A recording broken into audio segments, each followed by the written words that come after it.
this content is for kids. It's not for kids. Isn't that what I said? No, it's not for kids. If you are 13 years or younger, this is not for you. Do I have to kill somebody in order to actually make that point across? No, man, you don't have to kill Wait no a one. second. No. When we return to our planet, the High Court may well sentence you to torture. He likes movies, we like movies. SeptumSin versus the world. SeptumSin versus the world. SeptumSin versus the world. SeptumSin versus the world. I'd buy that for $1. Greetings! You're watching SeptumSin versus the world. I'm SeptumSin. This is Kotobuki Jake. And we're here to show you what we got. We got some amazing stuff this week, but no Gundam. No. So here's a couple of things that we think you'll really like.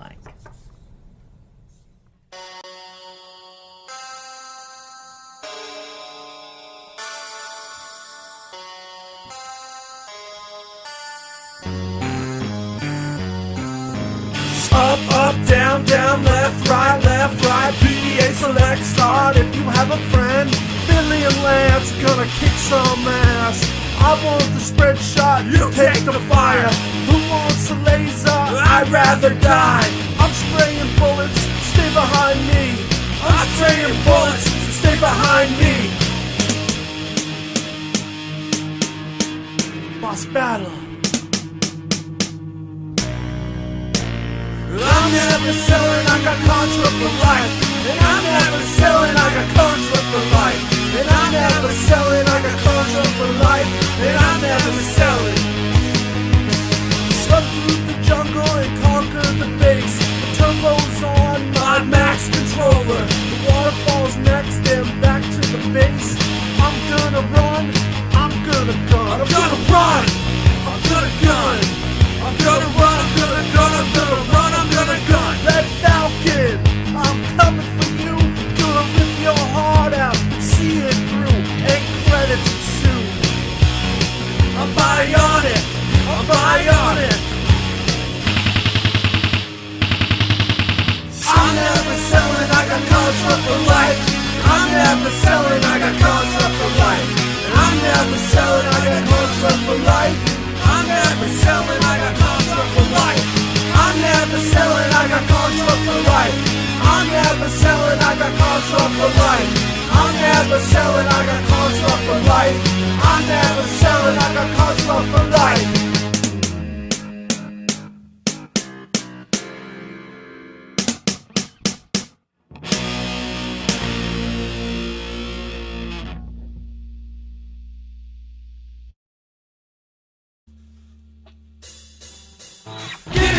Gimme, my Nintendo.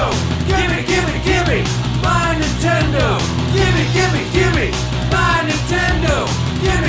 Gimme, my Nintendo.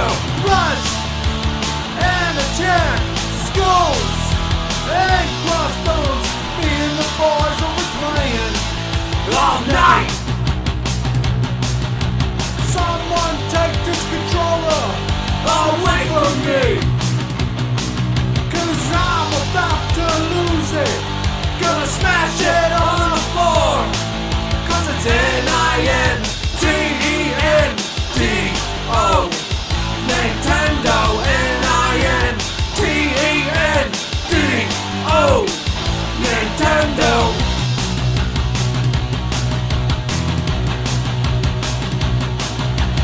Who's gonna roll me bionic commando? Who's gonna tell me I can't jump? I got a claw, and that's alright. My system's been on all night, and now I'm about to beat it. Yeah, I just beat it. Cause it's Nintendo. Nintendo.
Well, we got a lot to go for. I'm going to go ahead and get out of this little full screen. Let Jake be able to see what's going on, because last time I was like, oh, I forgot to show him.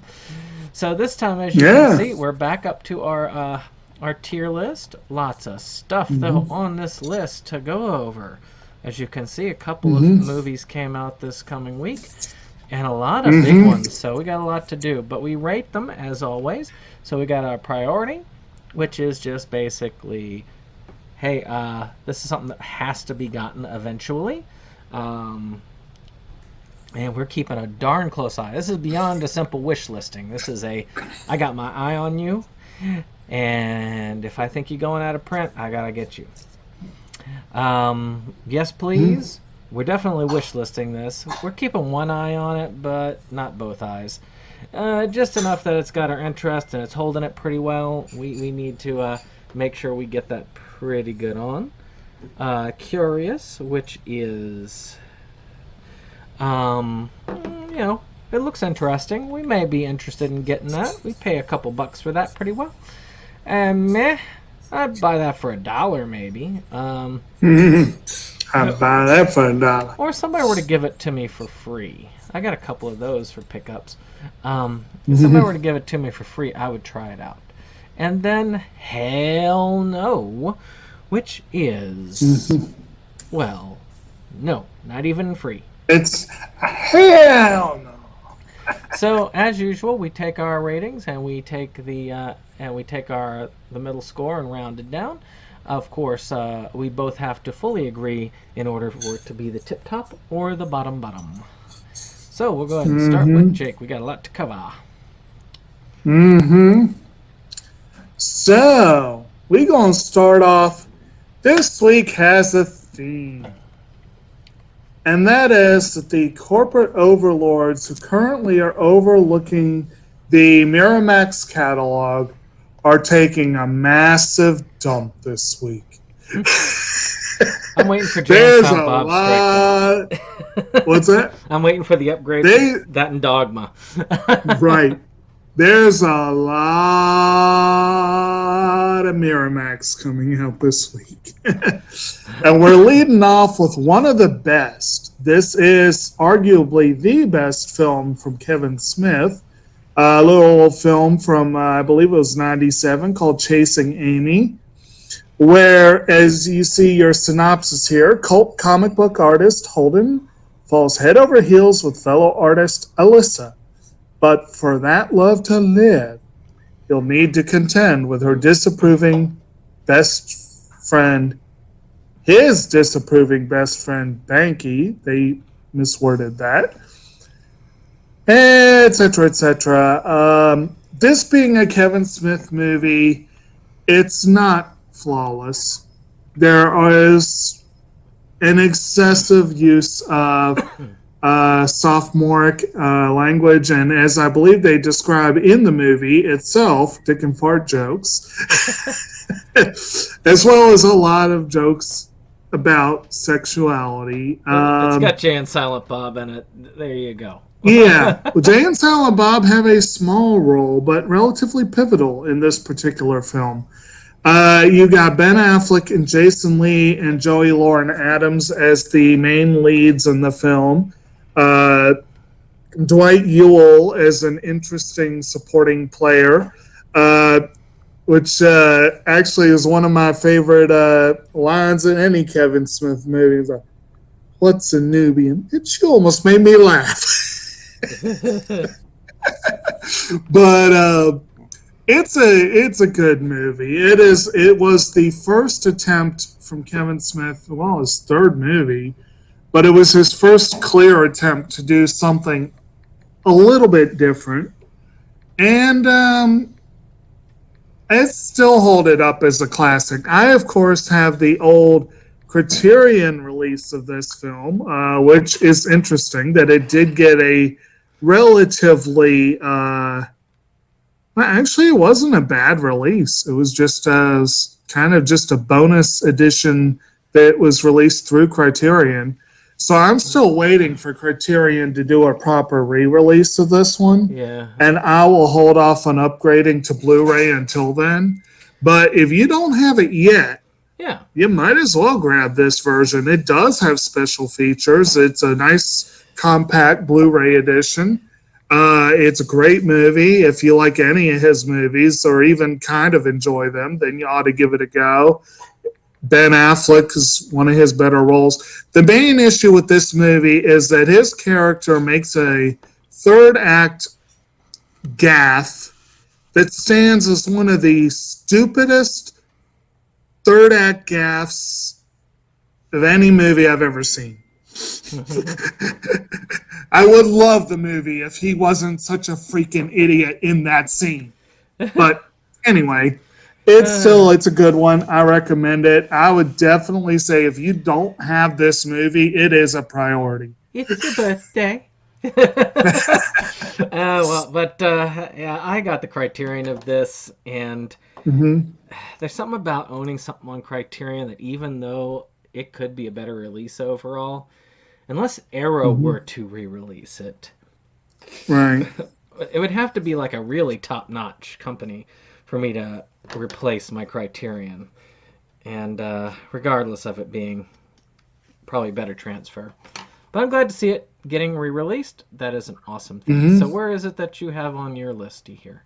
I told you, priority. I can't disagree. That is some of my priority one, yeah. I agree. Though it's not my favorite Kevin Smith film, I agree that it is probably the best done. I actually think it's probably the most solid of his movies, all of them. Right. Yeah. I would put Clerks at a very close second, probably, and Dogma's up there too. But this has the right amount of art versus right. comedy. All right. So, speaking of art, the All-Nighter. This was a filler. All right, that looked like high art. I had to choose a lot of filler stuff in order to fill out to make it close to Jake's numbers, and so this is one of those. So I will pick a couple of things that just go, this looks okay. I like this margarita looking thing in her hand. I like a blue margarita, like an aqua one that they serve sometimes in what do they? I believe that's what they call a blue Hawaiian, isn't it? It depends on where you go. It could be a blue Hawaiian, but I keep thinking because I've had people say that they have serve it and call it aquamarine. But it depends on the bar. Like I've been to a lot of like nautical looking bars over in the beaches, and it's kind of cool. Now, that may be my only reason for looking at this film. I mean, this looks okay. This is okay, but that drink, it just looks so refreshing. Let's see here. So, who says you can't do it all in one night? The beach party comedy, The All-Nighter. Molly is a fun-loving co-ed whose frustration at having spent 4 years at California Surfside College without a significant romance is matched only by her determination to do something about it. To have gone to a place called Surfside College. Doesn't sound like an accredited place. I'm not even going to continue with that, but that looks... It's a vague curious for me. Almost a meh, but... I brought it up, so I'm going to have to put it as a curious. My initial reaction to that was meh. I admit that drink is tempting, so it's possibly the one holding it. Yeah, why not? I'll go curious. If it even, I actually think it'll be a movie. If I watch it, there's a high likelihood it'll be amusing at the least. Right. Especially if you have a couple of those drinks first. Heck yes. Uh, so next up, before we started, the two of us were talking about getting ready for the year's Oscars. I guarantee you this film is in that discussion. Collective is a new film from director Alexander Nandal, and it's a Romanian film, if memory serves correctly.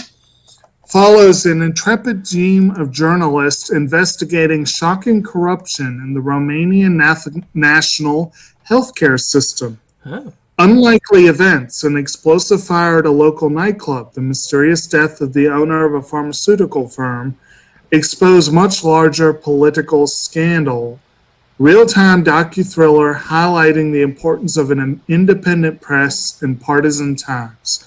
Now, I remember hearing about that nightclub fire when it happened, and I probably heard a little bit of the other stuff in this, but this film has been making critics' lists right, left, and in the middle. They have been raving about it as the documentary of the year.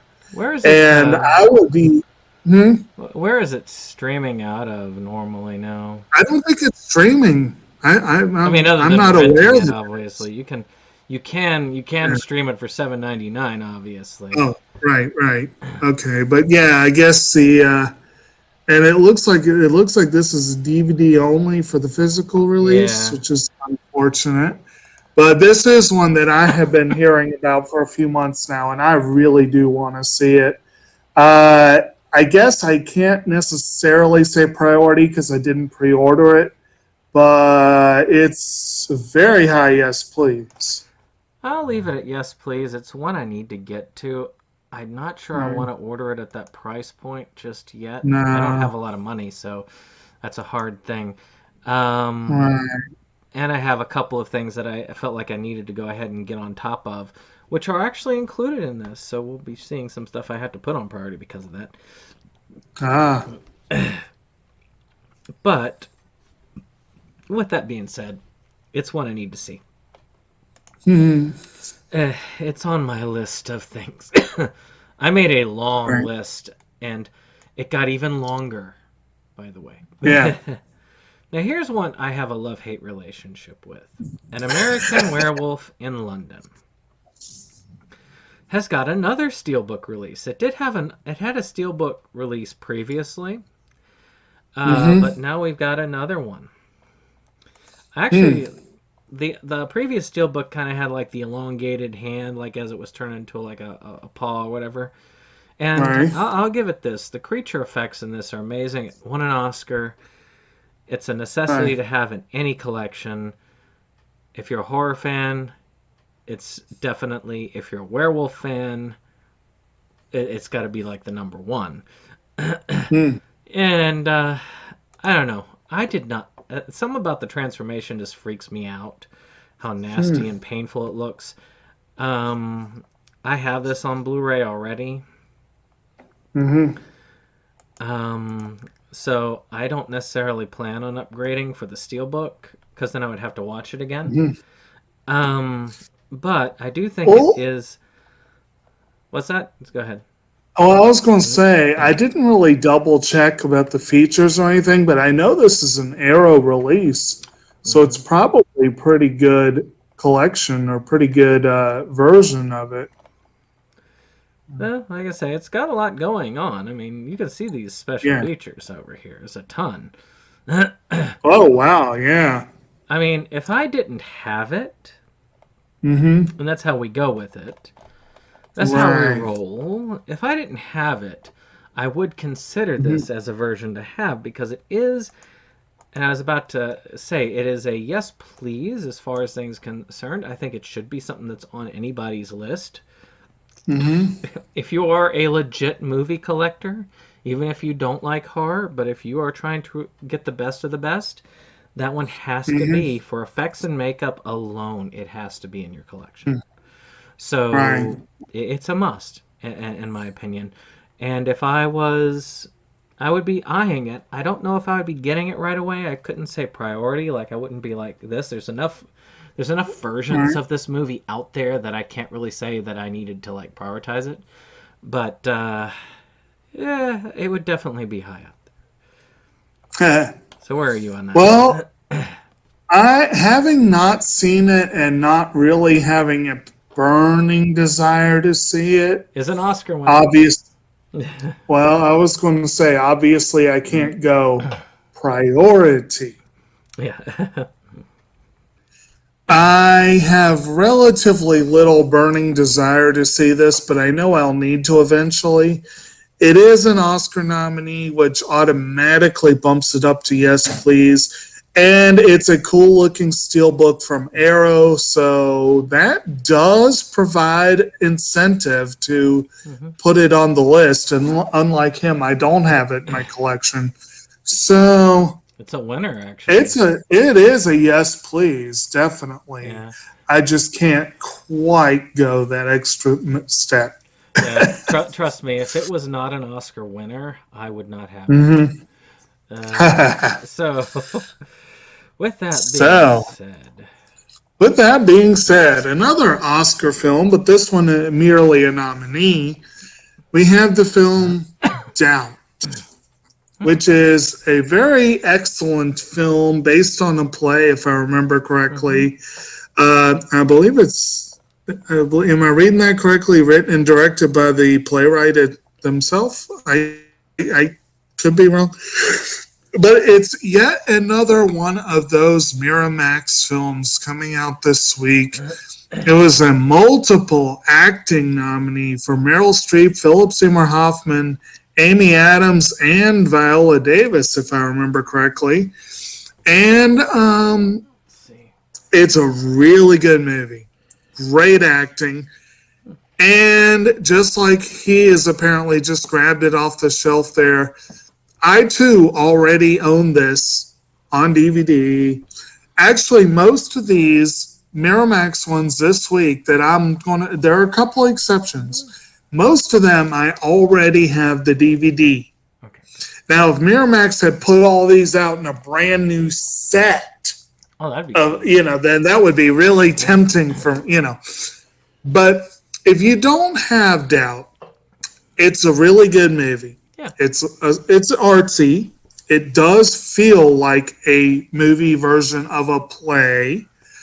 It deals in rather weighty themes, and it's definitely not all that entertaining. But if you want to see some damn good acting, go for it. I would definitely give this a yes, please, regardless. I'd almost say it's a priority, but not quite.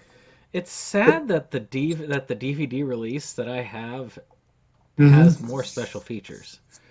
Oh, wow, that is sad. But definitely a yes, please, in my mind as well. I think it should be in any collection. It is a great movie. It's very well done, amazingly acted, and greatly written. You get no disagreement here. So far, we should stop while we're ahead. We've got like some amazing stuff. Lois is curious. It isn't going to be that way for much longer. Probably not. But this one probably is. But this won't change it. No, it's not going to change it. Banana and the Curious Bunch, which is the second season to Banana. So more reason to support this so that Nyan Pyre can get there. Why we keep getting Banana, not Nyan Pyre? It's about kitties that live in bananas. And it's, like you do. And it is incredibly cute. And I actually did get this immediately. Again, I'm hoping that buying this will start sending a message to get Nyan Pyre out. I don't know. It's just something about this is just too cute not to get. It is, I had some other stuff I really had to complete, and my money went zip again. But, So have you gotten around to watching the first season yet? I haven't. I've watched the first episode, and it is like saccharinely cute, but it's worth it though. It's just worth it. So to me, it's not going to remain up there, but I got to put it as a priority because I had to get it right away. I mean, that's the definition, isn't it? I spent money right away on it. I did not. Yes. Mainly because I don't even have the first season. I'm willing to wait for these series to come down to somewhere more in the $10 range. So here, but no, hell no. I want the series. I'm not willing to pay full retail on it, or even the current price. But I do want, and the question becomes, do I want it bad enough to call it a yes, please? Well, is it something that you're willing to wish list? That's the criteria for yes, please. Yeah, it is. Let's go. Yes, please. All right.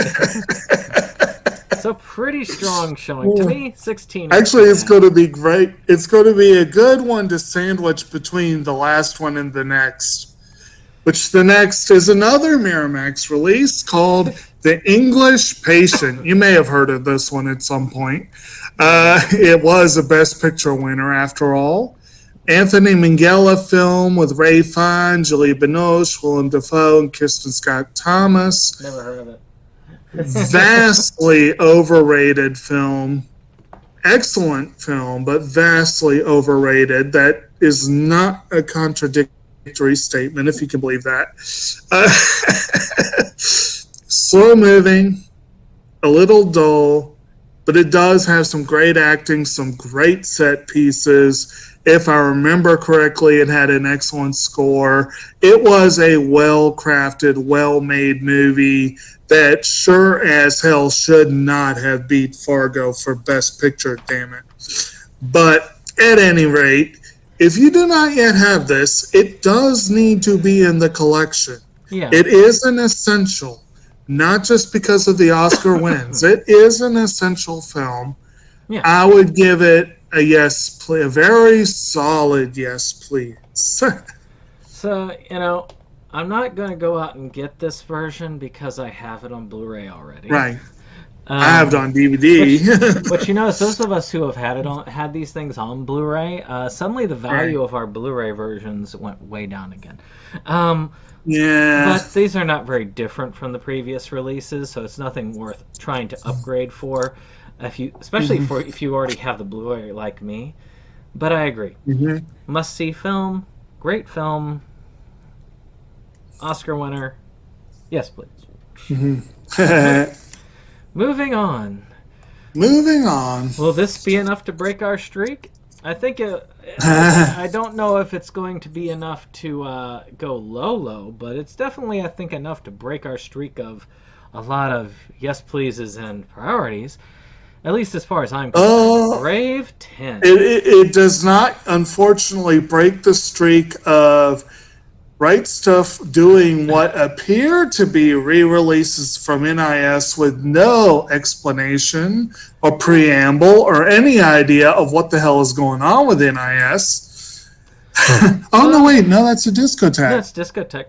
I forgot. A lot of the NIS things have found their way to other homes and holders. Yeah. So some of mostly Aniplex, but I had forgotten Discotheque had a few of them. Yeah. So, it's kind of good that this is there. It's not a bad price. $25 is not terrible for a 12-episode series. And it's an okay action, kind of, medieval Japan style anime. I thought it was okay. It wasn't anything I was gonna, write home about. It's one that I feel like was a yes please while it was under the NIS banner because I'm trying to collect them all. Now that it's no longer there, I can finally rate it as I see fit, which would be under the curious, because it was okay. It was fairly decent. Is this the one that I saw it and said, oh my god, that was such a misogynistic series? Maybe. I think it was. Oh my god, it's such a misogynistic series. But it is pretty.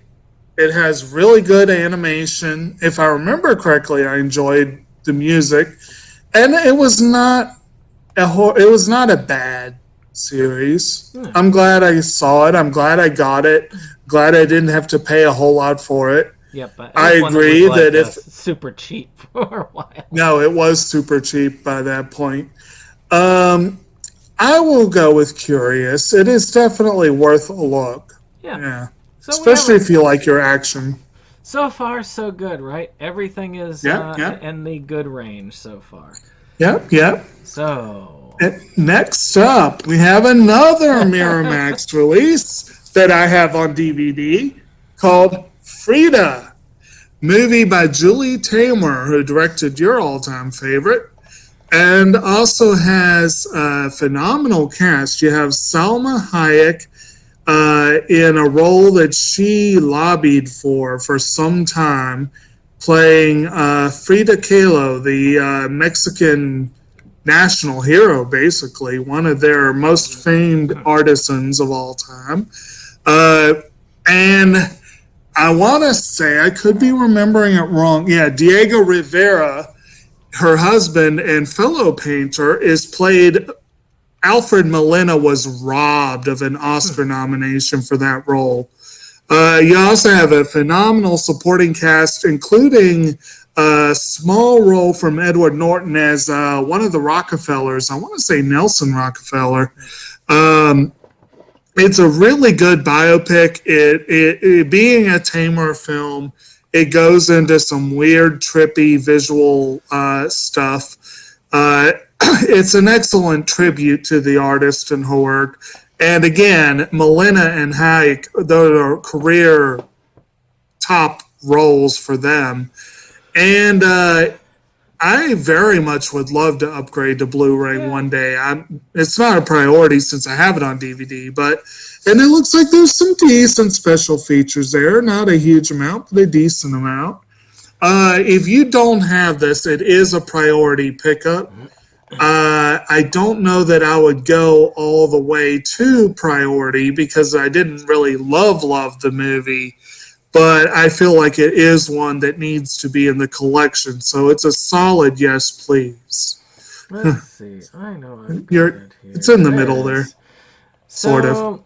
I agree. I think Frida is a must-own in a collection. I'm not sure whether I'll upgrade or not because, again, there are a lot of special features on that DVD that are not apparently on that Blu-ray.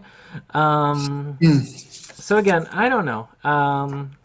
It's one I wouldn't mind upgrading visually, but I don't feel like I need to. It's probably the first one on the list of those re-releases that I feel like that might really benefit from a visual upgrade. Like Doubt, I really don't feel like Doubt's gonna benefit. I think English Patient probably, because Anthony Minghella films are like visually epic in a lot of ways. But I have it on Blu-ray anyway, so it won't really matter. Yeah, okay. Yeah, a Blu-ray upgrade to Blu-ray isn't really going to do me much. But this one I'm not sure. I think Frida's the first one that I've seen that's like a definite would. Because the artistry, the music, those are amazing things that could probably benefit if they did a good transfer. We'll see. I just realized I think I do have Doubt on Blu-ray. See, there you go. Okay. So let's see if we keep our string running. I don't think we're going to keep our string running. But we've got Probably not. of the Creeping Flesh. Ooh. Ooh. Restored and uncut. Released by Severin. Which, by the way, Severin is doing a re-release of Grizzly in about 2 months. So, you get your Clooney Grizzly, and you can have another one, too. And, again, old school horror at its finest. Let's see here. From the creator of Mark of the Devil comes a rarely seen Eurosleaze masterpiece. Boy, I feel like I'm on Drunken Master Studios here. Mo would love this film. Packed with creamy depravity, Mondo-style shocks, and graphic Gothic insanity. When a group of bourgeois swingers stumble upon the creepy castle of the cursed Earl of Saxon, they'll discover an unholy nightmare of sexual violence, bombastic philosophy, deranged performances, grisly medical experiments, inappropriate music cues. Oh, that's the worst of all. And one very mad bear. A Nice. stellar cast of Jess Franco. Regulars include Janine Renaud, Howard Vernon, and Michael Lemion. All right, so this one is one that's been on my list for a while to see. I have a lot of curiosity about these films, to the point where I've actually wish listed this because it is one that I need to see again. I really did like it the first time, so I really do want to check it out. The gore level is not terrible, but it's watchable. So for me, I know it's not going to stay there, but I believe it is one that most should have in their collections eventually. So yes, please. Well, this was one I admit when I was going through the list the first time, I just completely ignored it. I took one look and said no. That description has me somewhat intrigued. You're probably right. Mo would probably love this movie intensely. That doesn't say much for what I would think of it, but you know. Being that it's a Severin release and that it might be watchable, and it does sound like it could be entertaining, I will not go hell no. I would accept it in my collection. I would pay no more than $1 for it. Yeah. But I give it a meh. Shoot, a Severin release is worth just having in for the fact that you're having a Severin Exactly. release. Because those go out of print really quick. Exactly. So it gets it curious because of All that. right. So we're still running for good. All right. Moving on. So, curiously, next up we have another Miramax re-release that I do have on Blu-ray. Gone Baby Gone, which I want to say was Ben Affleck's debut movie, wasn't it, as a director? Yeah, I think so. I want to say, yeah, this was his first movie as a director. And it stars his little brother and everyone's favorite person to hate, Casey Affleck, as well as Michelle Monaghan, Morgan Freeman, and a crapload of other cool people. It's a good little movie. It's a police detective drama, basically.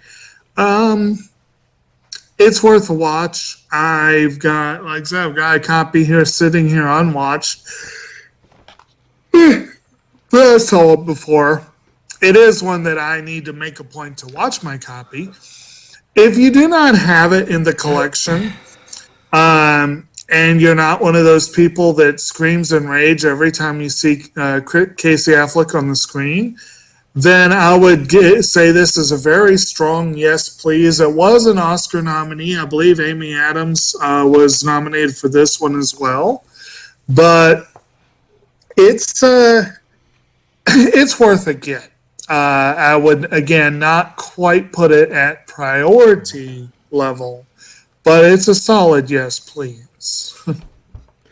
This is one thing that I say I'm kind of glad that I don't have to get Oscar-nominated ones. I don't nail myself down. It's just the winners. And I don't hate the film by any means, but I didn't really like it when I watched it. It was well enough done. The acting was good. As far as things go, I would accept it into my collection. I wouldn't try and get rid of it, but I don't think I would pay anything. I definitely wouldn't pay I wouldn't pay the $12.99 for it actually. So Nope. So I guess it would be a meh for me. So that would go Huh. to... So use here, there. All right. Still not too bad. Huh. So we're still running Trying into pretty to good. get me back for the other one, huh?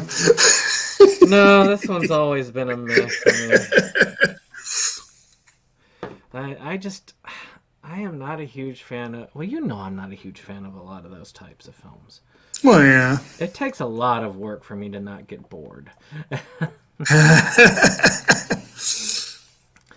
All right. Now here's Okay. one that is... we were talking about awards things. There's actually going to be covering two. You can see the Crudes, the New Age 4K pictured right over here. And you also have this double set. I do not have the Crudes. It is a beautiful film. The original. You don't have the first one? No, it's on my list to get. And knowing That's a this good way to one's do it. got some heavy awards buzz around it, as far as at least nominations are concerned. I will probably eventually get this in this format. Like I said, The Croods was not a bad film. I thought that as far as writing was concerned, it was okay. But visually, it was a spectacle, especially for the studio itself that released it. Which studio did this? I think it's DreamWorks. Is it Isn't it? DreamWorks? Yeah, I Yeah. thought that. I mean, and DreamWorks did Shrek, but this one makes this one's leaps and bounds beyond the Shrek movies visually. Yeah, the Croods was a lot better than I expected it to be, or really than it had much right to be. And I had very little to no interest in it until it got, what was it, the Golden Globe nod or whatever. Did it get an Oscar nod? I can't remember. I don't remember if it got. I know that it did. No, it must have, because I think that's the only reason why I decided to watch Wait. it. I was just trying to tell you not to move it. I saw something fun. What? Let me see here. Go back down real quick. Yeah, there you go. Arabic, Polish, Icelandic, Turkish, Portuguese, Greek, English, Romanian, Serbian, Hindi, French Canadian, and Spanish. Holy crap. That's a lot. I want to sit there and watch it in all those languages. That's a lot of subtitles right there. No, those are the languages. They do have subtitles in most of those.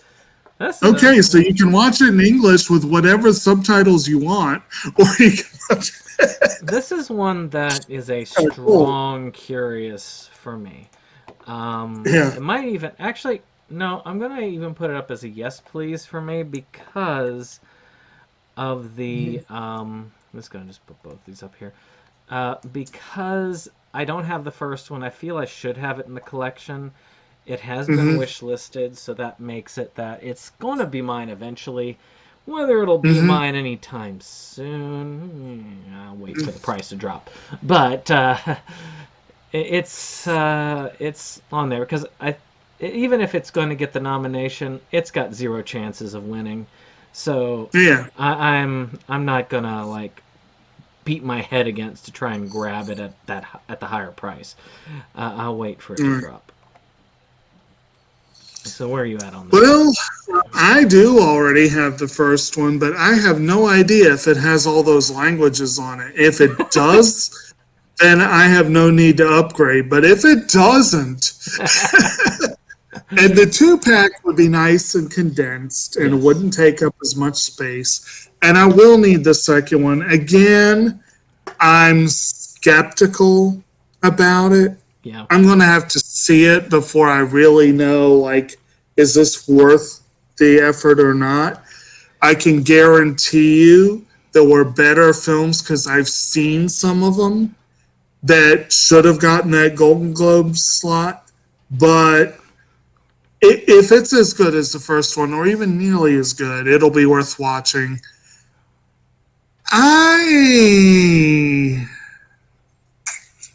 I'm skeptical about whether it should be yes, please.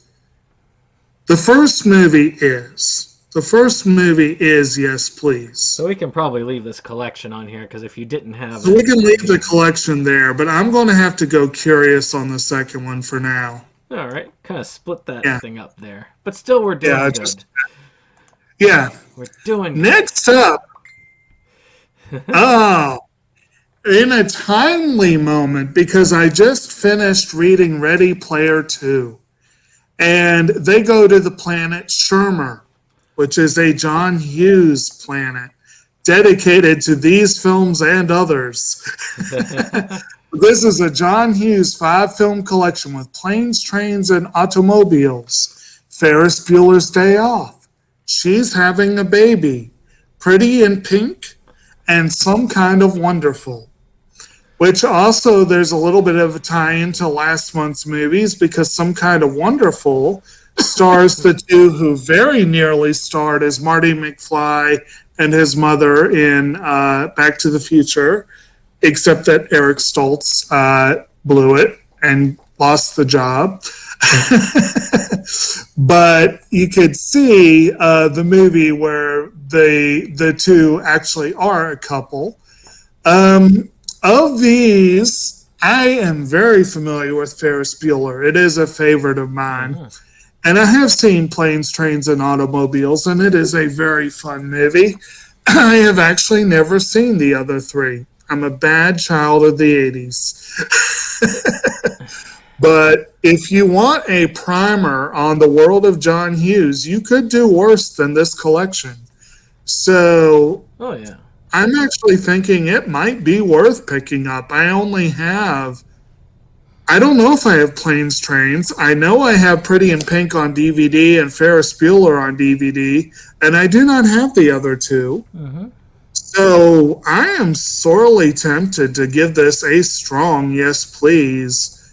I did not pre-order it, and I won't be, so I can't go priority. But and for anyone else who doesn't, this is a slim collection. It's a good, way to save space. Yeah. I also have I have 3 of them. I have Planes, Trains, Ferris Bueller, and Pretty in Pink on DVD. A lot of the other ones that were in the previous collection I could not justify because the previous collection had Weird Science, which has an Arrow release, and I had to get that version. It had, of course, The Breakfast Club, but that has a Criterion release. Well, you can guess. I'd rather have that. Yeah, exactly. Same here. So, I'm looking at this here, and I think 16 Candles was the only one there, and I think it also had Ferris Bueller on it as well. But, 16 Candles would be the only thing I would be getting that Blu-ray set for, and that's not, enough. Or Ferris Bueller, and I don't mind and I want to upgrade my Ferris Bueller to Blu-ray. Same thing with 16. Not 16 Candles, Pretty in Pink, and I don't know about Planes, Trains, and Automobiles, but having that with the other two, yeah, I think that'd be great. It'd be slimming it down, and you'd be getting some extra films to boot. I think it'd be good. It's not one I'm going to prioritize either, but one I'm going to watch. Maybe Black Friday, it's going to come down in price like that other Hughes collection did. And this time, because there's not a ton of special editions of those other ones out there, I might just snap it up. Though Ferris Bueller should get an Arrow or a Criterion release, in my opinion. Right. Actually, honestly, with the way they're going right now, hitting more populist fare, I could see Criterion doing a John Hughes collection sooner than later. That would be good. It would be good. Yeah. All right. So, Ooh. another one that is on my priority list, which is the last part of Fairy Tale Final Season. Part 26. At least I hope it is. I think it is. I think it is. Doesn't it tell you in the description? Well, there's no other sets that are coming out in the near future, and since they've already timed those, even when the first set was out, you knew when the last 2 were coming out. I have a feeling that it is. Well, it's the epic showdown between Natsu, Zeref, and Mavis, so you don't get much more finale than that. So, yeah, it sounds like it. So, I will probably... And it even has, the top 5 moments from the full series. So, yeah, this will be the end of the Fairy Tale series. Officially, They may come up with some movies or something. I don't know. But as far as the series itself, this is the end. So it is a priority for me. It has been pre-ordered. It has been paid for. I'm just waiting for it to ship. So I know you're waiting on the thicker sets, but I am. You know it's at the let's top, see, right? it is. I found it. So that's mine.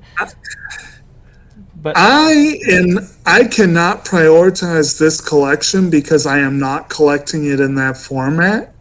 But I am collecting Fairy Tale, and it is a priority. And when they start doing the fatter sets, well, okay, I've said before, and you use your judgment on whether this counts. I have a hard upper price limit that I will not go beyond. As long as I can stay under that limit, I will snap up each remaining piece of the puzzle. So, as a series, it is a high priority. No. The collection is not. Now, the question is really this, to make it between a priority and this. Because I use this for the fat sets, too. Because even though I don't collect the fat sets, I still consider it a priority because I look at it as, if I didn't have anything, if I was just there and I was trying to start collecting it and this was out there, would I look at this as a priority? So my gauge for priority is this. If you were to find out that, yes, this particular part of the series in the fat set that comes out was going to go out of print and it was still above your price point, would you be willing to let it go out of print and say, you know what, if it's not going to hit my price point, then I'd just rather not have it? If I was find out it was going out of print before I had a chance to get it, I would curse Funimation long and hard. But but yes, I am willing to be flexible if there was no other option. Okay, because that's the thing. Because with these, if these versions went out of print, I would not care. Well, I would care, but I wouldn't be like, I'm devastated. If if I didn't have Chasing Amy and I had no way to get it, that would really be no. Yeah. Plus, I also think I think it must be gotten if you don't have it. Yes. These I could wait on getting. Yes, it will be mine. So, with that, then I guess we'll leave it then. We'll move on. All right. That sounds good. All right. All right. Konosuba, God's Blessing on This Wonderful World 2, which includes both the second season and the OVA. Yet another discotheque release. They are quite busy this week, apparently. I do already have season 1 of Konosuba. I really want to get the second season. I really want to watch the show. I've heard great things. It sounds really fun. I did not prioritize it in terms of a pre-order, but I will prioritize getting it if I can match the initial price or something close to it, which I think I paid around $25 for season 1. I do want this show, and I will consider it again. I will get it as soon as I can at the price I want, or I will get it for more if for whatever reason it goes out of print. Yeah, I have it as a priority, mainly because I did go ahead and pre-order it. I was looking around, and actually, that's the cheapest price by $10. Oh yeah. Which is I know. So that's there. What did you put it as? Yes, please, I think. Well, like I said, it's just like with Fairy Tale. If I can get it for the price that I'm willing to pay, I will do it. But if it goes out of print, because I must have it. Both of those are completions for me. They're both completions of series I really want. So. So yes, definitely. Yeah. So hey, we got some we got a strong week so far. So far. Well, let's change that, shall we? All right. So I cannot go on to Vinegar Syndrome's site because they had a huge sale. And when they have a huge sale, they shut down the site a few days before to prep for the server stream. and then they shut down for about a week afterwards to make sure they can fulfill all the orders. So I had to take a picture from Bloody Wouldn't it be Disgusting. nice if everyone did that? Yeah, it would be. But that was their... So they try to make sure that they get them all fulfilled and out and everything, because they do have a huge following, and they are amazing. And this is one that's on my list for when they do their Black Friday sale. I would love to upgrade. I really liked this one. So this is called The Fear. Essentially, it's about this a group that gets together, and they've got a mannequin that pretty much absorbs this group's like every fear and takes on their greatest fear. It's not bloody in the slightest, but it does have a quite good horror factor to it. The only thing that is not so good is the sequel. But I really like was the sequel by any chance Pinata Survival Island? No. Because it reminded me very similar your plot description. Yeah, this one's done a bit better than that. It's a classic horror. It's one that I would definitely like to get. I'm not sure I'd pay top dollar for it, but it is on my list. I like my DVD copy because it's one of the few that comes with a yellow DVD cover. I mean, a case. I mean, you don't see that very often. Right.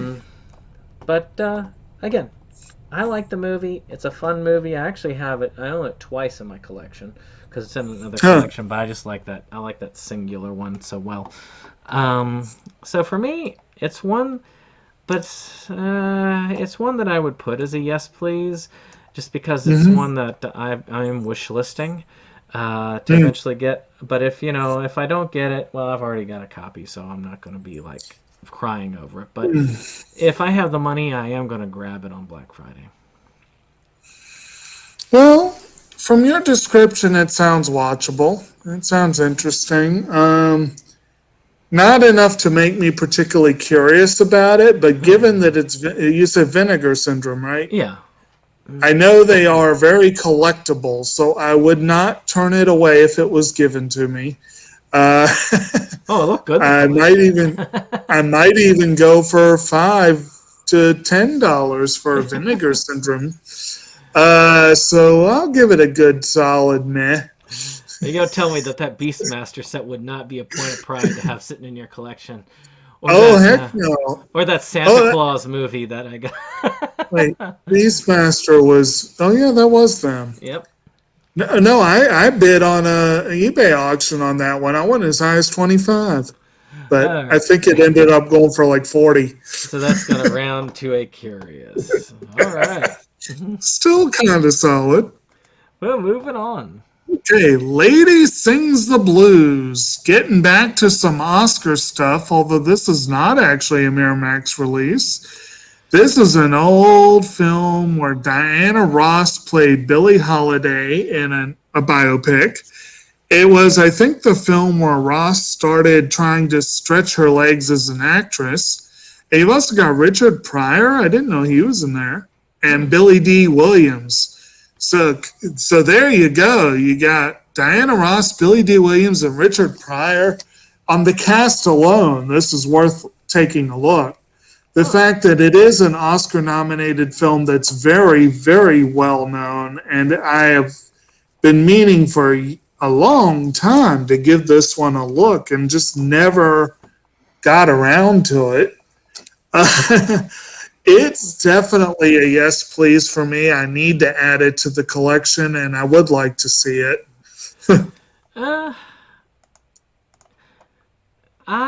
Since it's on the borderline for me, I'll go ahead and say yes, please, to be nice. Okay.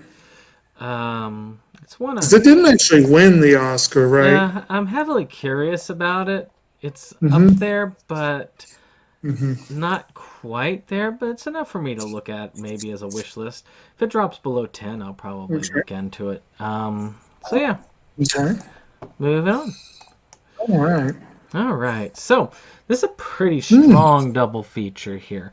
Ella Enchanted and Finding Neverland. Now, Finding Neverland, on its own, is a must-own movie. Right. It's probably one of Johnny Depp's better roles. If you when you're looking at serious roles that he's done. And it has amazing acting. It's a very, very sad film. Yeah. It'll make It's you about cry. where Depp plays J.M. Barrie, the author of Peter Pan. And, yep. And then there's Ella Enchanted, which I'm guessing they're going for a story book theme, some Miramax that kind of go That's with my that. guess. Yeah. Because this is a very different film, tonally and everything. Not one that I would consider a priority film, but one that's it's a decent film. And, and Anne Hathaway is in it, so, that's pretty good. But it just has this Adaptation of a very popular kids' book. Oh, Carrie Oles is in that? I didn't know that. But, Steve Coogan? So, with that, this is not a bad collection. I wouldn't say it's a must. Finding Neverland alone is well worth things, I would consider that a priority by many means. As this collection, though, with Ella Enchanted, which I would put as more of a curious level, I think what I'll do is go in the middle with a yes, please, because you can't really go too badly wrong with this collection. It's not bad. It's pretty decent. I'm inclined to say that, too. I have not yet seen Ella Enchanted. I've been meaning to, and I just never got around to it. It looks fun. It looks entertaining.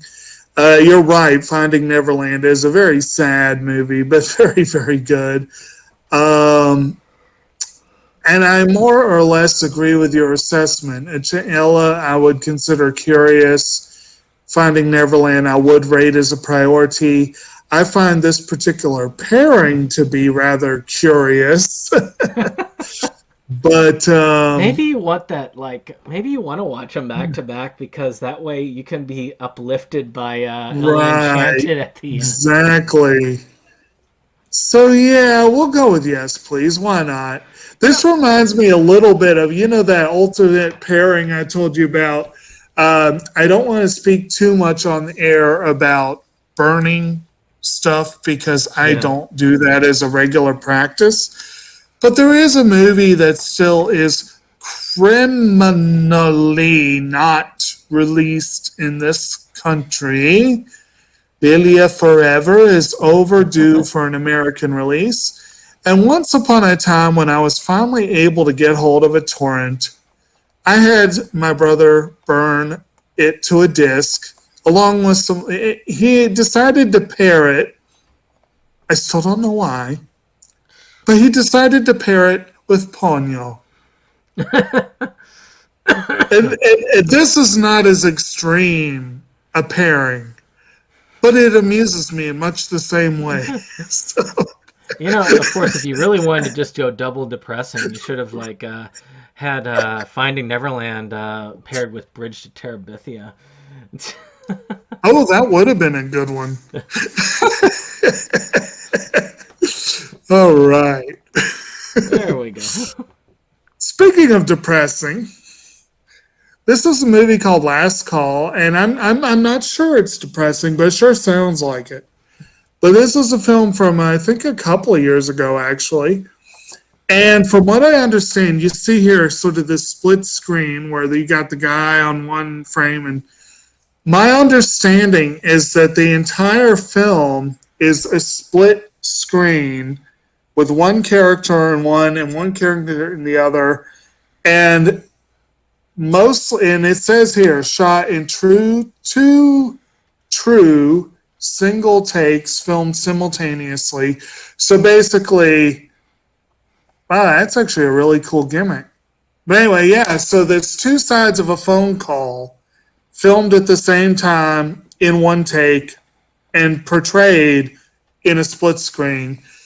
Very interesting gimmick. But the idea is a guy who's considering suicide calls the suicide hotline and gets the wrong number.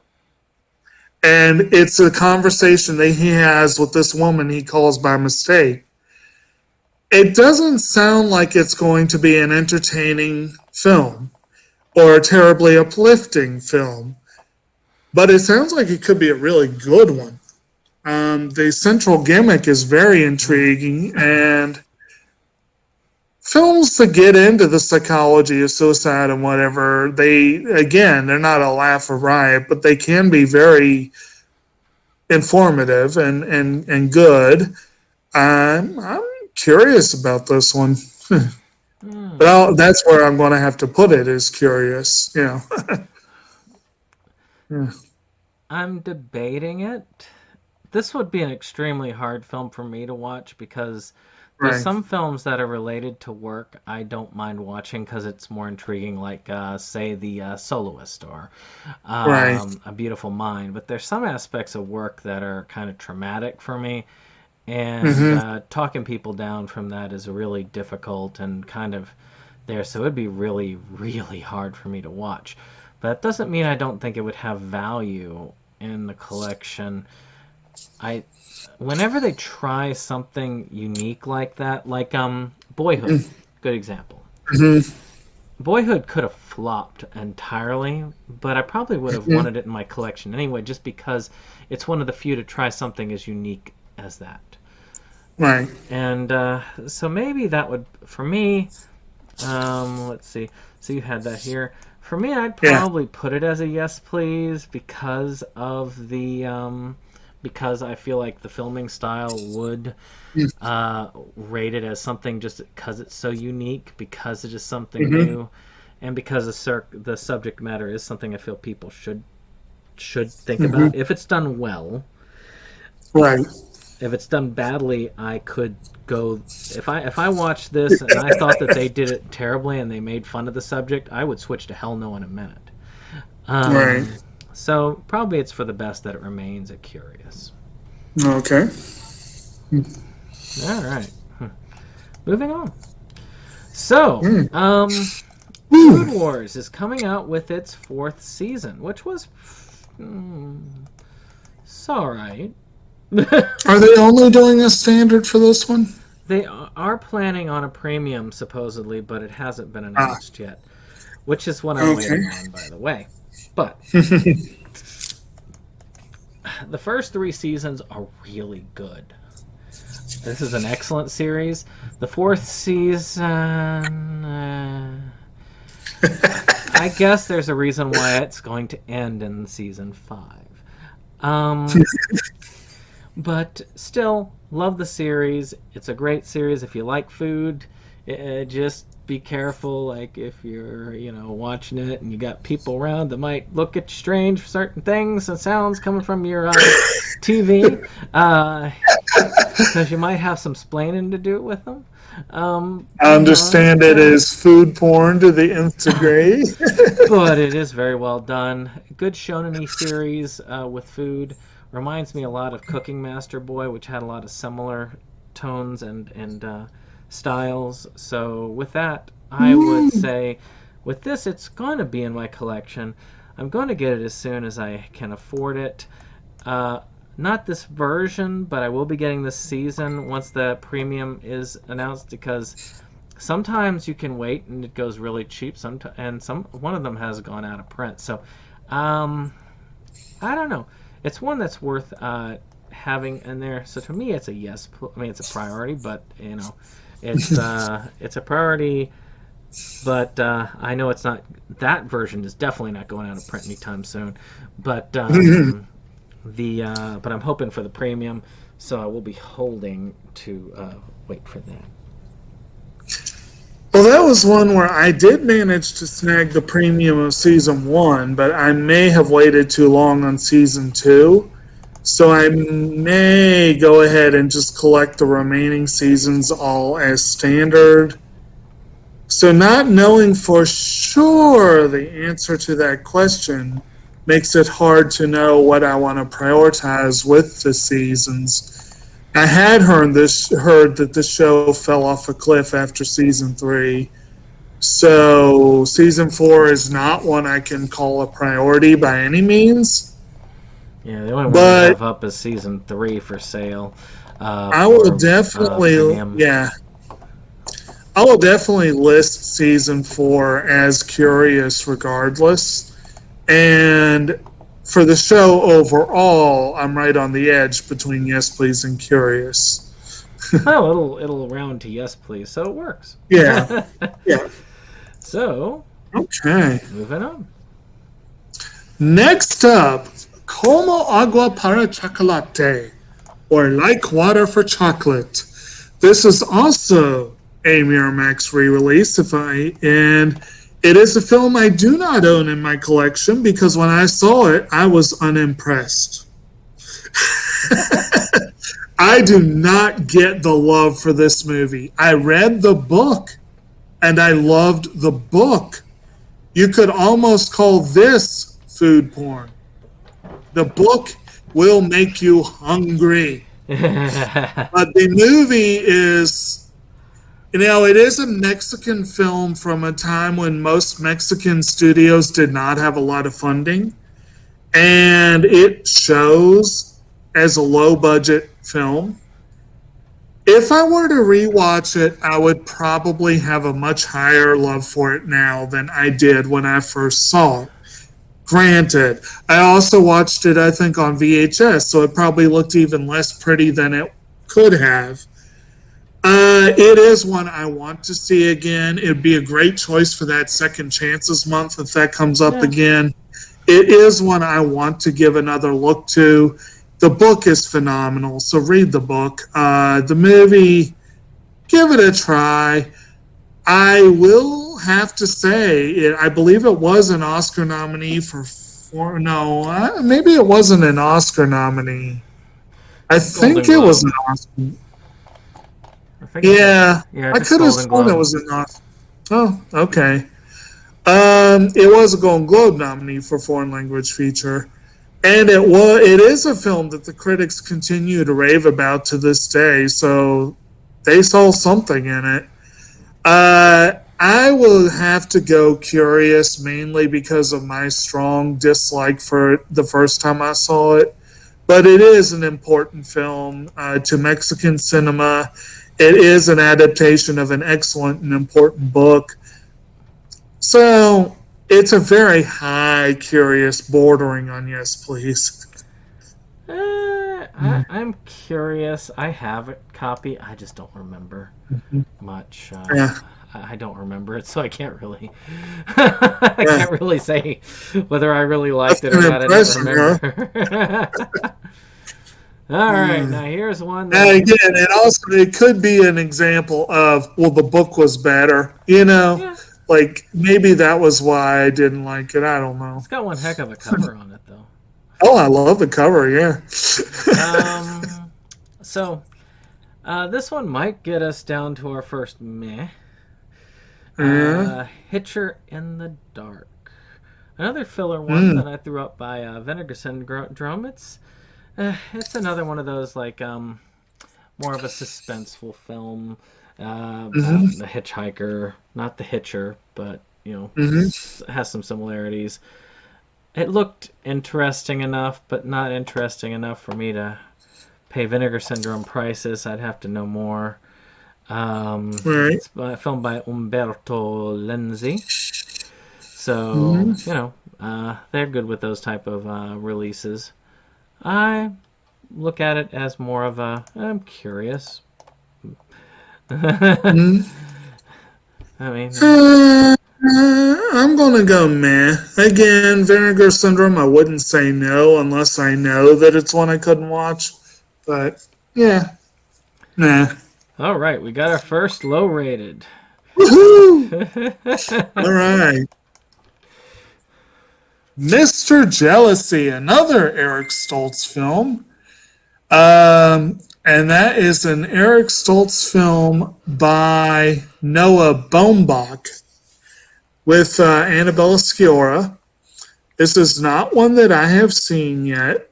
As we have mentioned before on this channel, Noah Baumbach is sort of a what's the word I'm looking for? An acquired taste in a lot of ways. His definition of humor is slightly removed from mine. He seems to find painful, awkward, discomfort, and vitriol and anger to be more funny than I do. And yet I enjoyed Marriage Story, strangely enough. But this is one that I'm approaching with caution. But I do want to see his movies. I feel like they're worth watching at least once. And so I'll give it a good solid curious. I'm curious. I don't know enough about it. I didn't care much for Marriage Story, mainly because it was a painful watch. And I prefer, I mean, if I'm going to watch movies, I'd rather not feel like crap afterwards. Margot at the Wedding was a painful watch. So, it is what it is. I'll check it out eventually. If somebody just looks at it and says, hey, this is really good, or it gets a nomination or anything, I might. It's a little late for that, but yeah. So, I think. Speaking of, so late fee. Don't let the cover fool you. It's not actually as bloody as it looks. Yeah, it's not a good cover. It's an interesting one. I originally got this off of Right Stuff when it was originally released. Cart Topper. So it's one of those films. And it is a decent one. The devil always gets his due. It's Halloween Eve and a young couple are desperate for something to do. You find a weird video store. It's just about to close and beg the store owner to rent from their scariest movie. The creepy owner agrees on the strict condition that the DVD must be returned by midnight or they must pay a late fee. It's one of those anthology films. I'm a sucker for anthologies. It's fun. It's entertaining. It's not over-the-top bloody, which is probably its biggest detractor, I would say. Maybe not for you, but but as far as I'm concerned, it was fairly decent. I mean, if you get it for the price that I got it for, which was $2 from Right Stuff when it went on the Christmas sale, I think that it would be well worth getting for that. I'd say it's well worth the curious ranking of it was decent, and I don't mind having it in my collection. The cover art does it no favors, but based on the description, I'll give it a meh. All right, well, we're moving in. Yeah. Our perfect scores are being marred. Yeah. Shame on you for dragging it down. Next up, Port of Freedom, a film by Helmut Kaltner with Hans Albert in the role of a musical sailor who's playing the accordion very jovially there. This is a Kino Lorber release. And if I recall correctly, I believe it's a German film from 1944. So think about that for a minute. Apparently, the director, Helmut Kaltner, was, as I've heard it described, something of a thorn in the side for the Third Reich. He apparently was a popular director that they could not silence completely. And this film ended up being censored and banned, I believe, by the Reich. So in interest of film preservation and trying to have all of the film history remain available as much as possible, I feel like it's kind of awesome that Kino's putting out a movie like this. I know nothing about it. Like this, not too long. Yeah, because they've had a couple like that. Yeah. Those Jewish films from the era Right. and all that. There's some interesting stuff they put out. right. And I know very little to nothing about this particular film, but it looks kind of interesting. It looks like it could be fun. And, again, for historical and educational purposes, I will definitely give it a solid curious, if nothing else. Yeah, I'm very curious about films done under these types of regimes, like Japanese films done during World War II. I've got a couple of those that are interesting. That really disturbing animated film from Japan at that time. Oh my gosh. The I've got the Kurosawa works during that time. It's of course films done under Stalin, films done under Hitler, or just before. These are things that just things of interest to me. So it's kind of curious for me at the moment. Maybe when Kino does another big sale, Yeah, I might be adding it to my list. good deal. All right, moving on. Lupin the Third to Columbus Ah. Friends. Yet another one that comes from Yet another one. that's been re-released. Brought Isn't back, that from Final Hall? I think it is. It's one of the ones. Because From I the think other I have section. that. It's like haven't they actual? It's like have they not covered all of them yet? It's but yeah, it's they've been re-releasing a lot of these that had been in print and then went out of print with those. Those haul sets were great. $14 a set, and you got like a whole bunch of cool Lupin stuff. It was just well worth it. 14 is said if you're a lucky bastard. Well, you had to be like me and grab Lupin as soon as it appears, which I have been doing. And this one was a fun one. It's fun as any Lupin goes. For me, all Lupin is priority. I mean, I'm not jumping on this one because I have it in the haul set. But if I did not, it would be a priority because I do jump on them as they appear. Because sadly, they've been going back out of print pretty quickly, and I don't like that. That's like those season 2. I'm worried that those are getting ready to go out of print themselves. I'm glad I have it. So it won't do anybody any bad to have it while it's still in print. Well, I'll go with yes, please on that one. But yeah, it's a strong yes, please. I'm trying to collect as much there, and I think I have. Other than those crappy... You got a good collection. Other than the half-assed release of Season 2 that they never finished, I actually have all of the Lupin that has been released in the United States in one form or another. And I have that Season 2 section because I have the entirety of Season 2 now. So I am happy with that. Cool. All right. Next up, for something completely different, And now for something different. yes, they have another Miramax re-release, The Queen, the film where Helen Mirren plays the Queen, and scripted by Peter Morgan. And this was a very much a highly regarded film when it came out. Mirren's performance is phenomenal. And she did, of course, win the Oscar for it. It is a film that I actually enjoyed, too. I actually did find it an interesting and enjoyable watch. I do already have a copy on DVD. I'm not going to be rushing out to get a Blu-ray, but I would like to slim it down to a more compact size. If you do not have the film, it is an essential film. Yeah. And this is one I would give priority ranking to. If you don't have it, you should get it. I mean, it's an Oscar winner.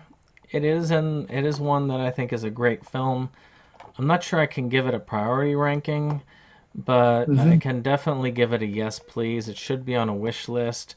It should be in a person's collection eventually. So yeah. Okay. There we go. Moving on. There we go. Miss Machiko. I just thought this looked fun, so I wanted to cover it. It looks interesting. So, it's another one of those massive collections from Discotheque. 95 episodes. Small package. And if I recall correctly, the vintage on this is 1981 to 83. Yes. So it's an old school. So, the Orama Academy's newest teacher, Miss Machiko, Mai hits her classroom of the middle schoolers with a splash. The girls are impressed with her quick wit and stylish wardrobe. The boys can't take their eyes, or hands in the case of energetic Kenta, off her fascinating figure. But Miss Machiko is no strict school marm. Patient, free-spirited, and a little silly, she captivates her unruly class, even as she finds herself in one outrageous, embarrassing situation after another. This is one I can't say is a priority because I don't know anything about it. I love collecting old school anime like this. And I'll admit, $40 for 95 episodes ain't bad price-wise. No. But I can wait. And but I'm going to keep my eye on this one. If it comes out at a really good deal and I've got money at the time, I'm going to snap on it. Because it looks like it's going to be fun. Looks like it's going to be a lot of fun. Yeah. A lot Right of fun Stuff for does a it. price. Right Stuff does those daily deals for Discotheque every once in a while. That's how I got the other Konosuba. And if they did this one for 25, 26, something like that, I'd be like, yeah, that's probably worth looking at. I do need to get some more old school anime. And actually, scroll down just a bit. We didn't really pick it to cover, but there's another one. Acrobunch is also a Discotheque release from the same time. It was 82, I think. So there's a lot of Discotheque this week. But what's the next one up? So where are you putting it? Do you put that in? Oh, I'll go with yes, please. Okay. Like I say, if anything, it's worth keeping an eye on. All right. Yep. Rounders, another Miramax re-release. This one does not have an Oscar background, but you've got Matt Damon, Edward Norton, John Malkovich, and John Turturro in a film about gambling. Gretchen Mol also co-stars in it. I liked this movie. I really did. I enjoyed this movie a lot back in the day. Once again, one I have on DVD. I need to upgrade to Blu-ray one day. I'm not going to jump on this release, but if I see it go down in price, who knows? But if you don't have it, I would recommend picking this up. I will give it a good yes, please. I haven't seen it, but looks entertaining enough. I can go with the curious. All right. I'm not gonna write it off. It has a cool looking cast, and I like movies about gambling and stuff like that. Like I like 21. I like that one. Right. So might be fun. All right. So we're talking about things that are nostalgic a little bit. This is very nostalgic for me. New Adventures of Pippi Longstocking. This was done back in, I think, the 80s, I believe. I cannot remember what the time frame was, but this was a fun little piece based off, of course, the book series, which I've read. Right. And it's just kind of fun about this girl who kind of just shows up on this island and gets into all these weird, wacky adventures. And it just was really fun to watch as a kid. I have it on DVD. I hunted it down, and I'm glad to own it. I'm probably going to eventually upgrade if they put this on sale. I ain't paying $24 when I already have it. It's not one I feel like needs a Blu-ray upgrade. I don't know enough about it to see what the cost is. I mean, what the special features are on it, because it doesn't really list anything here. I mean, when you can get like the DVD for $5.99, I'm not sure I'm going to be upgrading for that. But that has much better cover art. Yes, I like the cover art of this. It is cool. Again, love the film. Great film for kids. I loved it as a kid, and as an adult, the nostalgia still holds very well for me. I was humming the theme song for it when I was putting it in there. So for me, I would say, since not everybody has the nostalgia level for it, I would put this as a yes, please. As one that I would think of as a I think most people should get it as a good family fun film, especially if you like those 80s kind of childhood adventure films like this, like The Goonies, like things like that. If you enjoy those films, you really like this, so I think so. You know, I, for the life of me, cannot say for sure if I've seen this one or not. I know when I was a kid, I saw at least one Pippi Longstocking production. I could not tell you if it was this movie or not. No clue. Maybe if I see it again, I'll be like, oh yeah, but it's been so long. I don't even know that. But I have always had slight nostalgia for the stories overall, but only slight. But I'm certainly curious. I'd be happy to pick it up if I got a good price on it.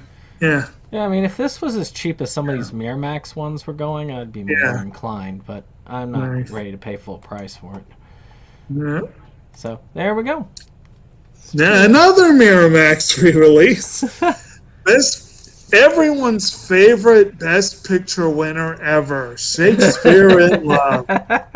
John Madden film with Gwyneth Paltrow in her not at all controversial Best Actress winning role. Joseph Fiennes, Jeffrey Rush, Colin Firth, Ben Affleck, and Judi Dench in her not at all controversial Supporting Actress win.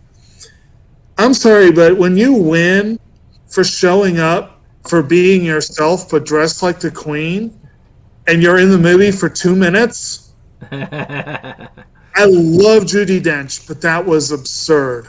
Best case of politics and Oscar, paying forward from a previous one.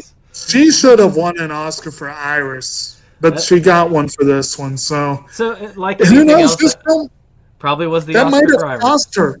That might have cost her the Oscar for Iris. Yeah, may have.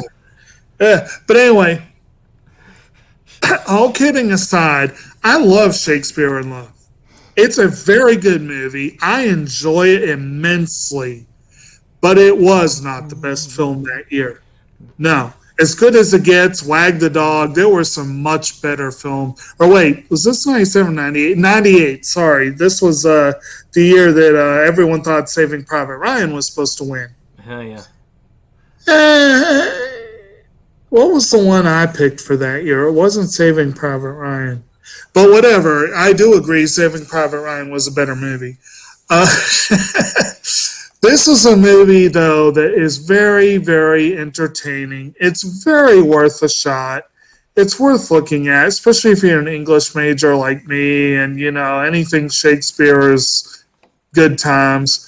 It is a priority film, if only... Well, it is a priority film, I think. If you don't have it, you ought to get it. If only so that you can know why there's so much controversy over winning. I'm willing to say that Shakespeare in Love is a well-done film. I can't love the film. But I can definitely say it's a yes, please. I do think it should be in people's collections. But yeah. I guess when it comes down to it, one of the reasons why I'm guessing you have mixed feelings, it is one of the most blatant examples of Harvey Weinstein's iron grip on the Oscars for about 7 or 8 years. Yeah, no, I won't be upgrading to that version anytime soon because I already have it in Blu-ray. But, you know... I have this one on DVD. See, we like to alternate. This is at a time that really, when a lot of these were being released, was at a time where I know I was transitioning between when I was getting some of these between Blu-ray and DVD. So, you know, that shows you how long ago some of these were released. Right. But, okay. I can tell you now that I'm thinking about it, one of the films that should have beat that for Best Picture, Perfect Blue. Yeah, most definitely. Like I say, I got nothing against it entirely. I just didn't love it like everybody else did. Maybe it's because everybody loved it so much. Yeah. All right, so one that I accidentally had on your list. Yeah, I don't know why. Because you would have loved this film, obviously. You know it. Plague Town. Obviously. I mean, look at that cover. Isn't that cool? What? You got the eyes If you kind of say like so. on top of that, and a slaughter in Plague Town, and you got like Oh, there's this little girl several there, ways. like she got the tea set there. You got the two girls there, and this one over here with them running across the bridge, and I mean, oh, that just Ugh. looks so much fun. There's a $2.53 version of it that's also on Blu-ray. If you didn't want like the expensive one that's coming out with that, I think it is it Severin? Yep, Severin. Severin, yeah. I really want this film. A tourist family lost in Irish countryside. Remote village that hides a hideous secret, Plague Town. A taboo-bashing indie horror milestone that has been called maniacally twisted, chilling and disturbing, and an experience that goes the most mainstream horror fears to tread. Oh yes, most definitely. This is just such a fun film. I have seen it a couple of times, and I want it. I want it so bad. I am willing to keep an eye on it. I'm almost wanting to put this as a priority. I love this film. You know what? I think I will put it as a priority because I don't want it to be dragged down to. One, I don't want it to be dragged down to meh, but also but also at the same time, I really like this film, and I do intend on getting it eventually. And as soon as I have hint that it's going out of print, I'm just going to jump on it because it's got to be gotten. Does the imagery get any more screwed up than what we saw? Not really, but it's just it's kind of gory fun. Not as bad as say Trauma gory, but still. Given that it's a Severin release, I'll be generous and give it a meh. All right, so that gets it down to a curious because it's rounded down. Hey, it's there. Okay. Next up, we have an Oscar-winning film from Warner Archives called Showboat. We've had a few Warner Archives releases this week, but this one made my list mainly because I think it won 2 Oscars. Did this one? And it's a well-known movie. Does this have a Criterion release? I know there's a Showboat that has a Criterion release. I think this may be. I'm just checking. So if that's the case, then that means their particular release is next to no importance. Okay. While you're talking about it, I'm just going to look that up for you, okay? Okay. Yeah, you go ahead. Yeah. Well, basically, on the merits of the film itself, this is one that I need to see. It's one I need to get. I'm not going to be super like this must happen right away sort of deal. But it's got my curiosity if nothing else. I think this might be a different version of Showboat.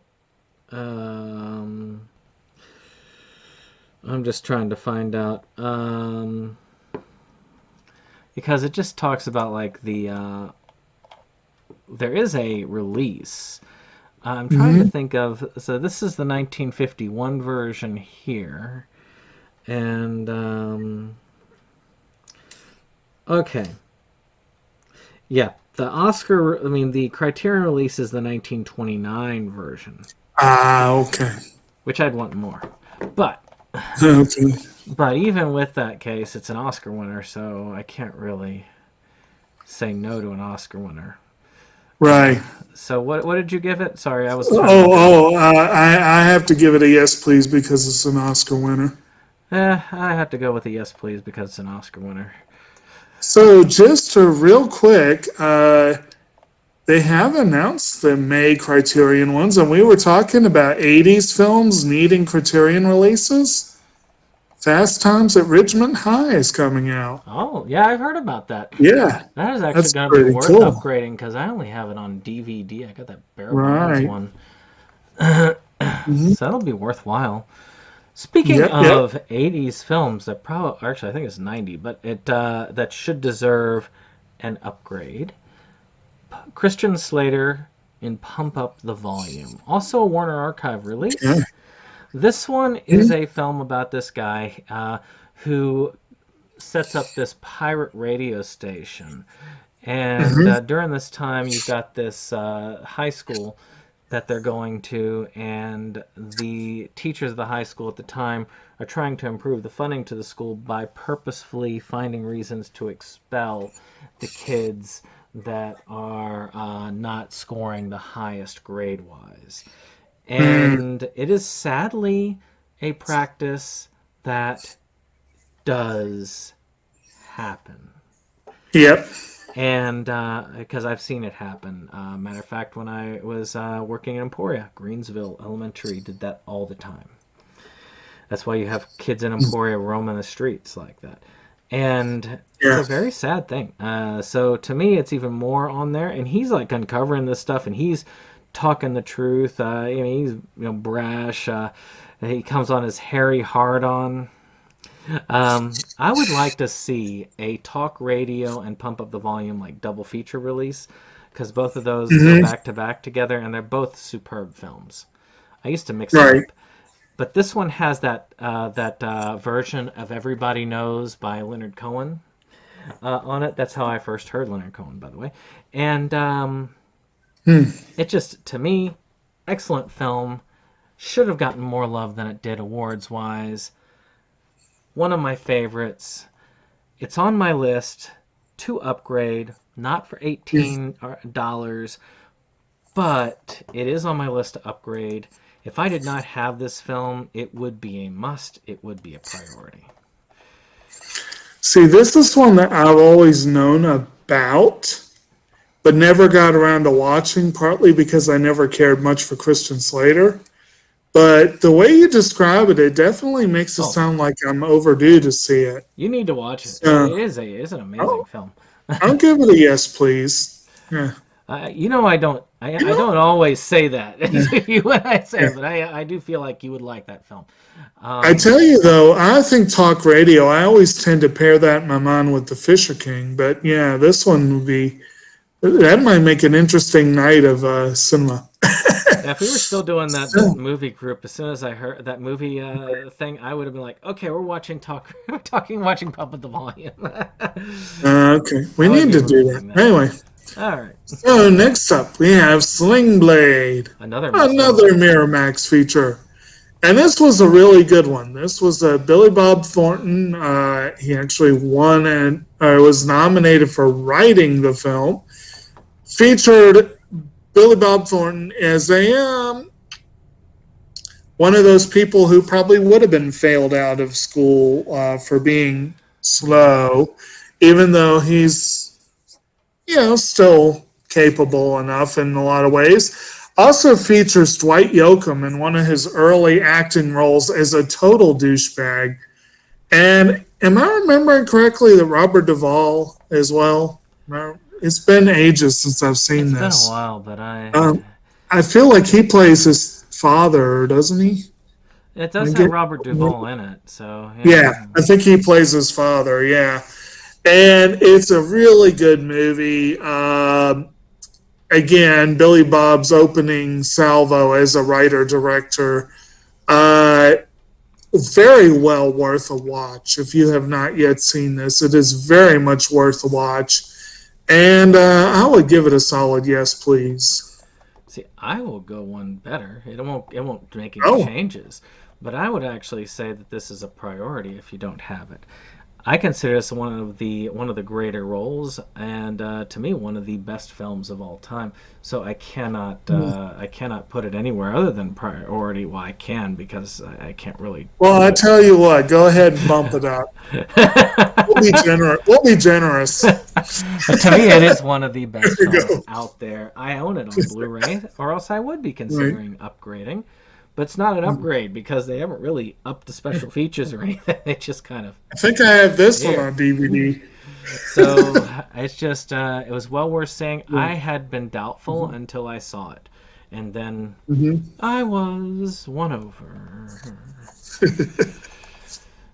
All right. You know what we should do is we need to do a month, not about second chances, but about films that we thought were glorious, but we only saw them once. Ah, yes. And that we should try. So you're again to see if overdue they're to as good. revisit. Yeah, that we need to revisit to see if they're as good as we remembered them.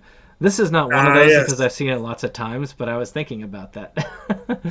Yeah, that is a good thought, actually. All right.